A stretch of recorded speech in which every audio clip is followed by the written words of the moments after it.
جوونا ناامید نشید، ناامیدی بیشترین گناه. کلی برا من نامه میفرستید، دیگه خسته شدم، دیگه کم آوردم.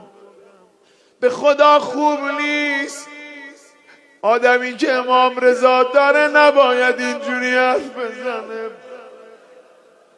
چته زندگی بهت فشار آورده، تو بالا پایین زندگی افتادی، نترس، صاحب داری، والله صاحب داری.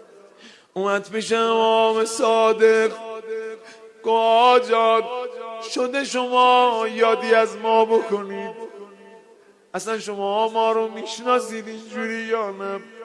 یه جوابی امام صادق دادن، فرمود چی میگی بنده خدا؟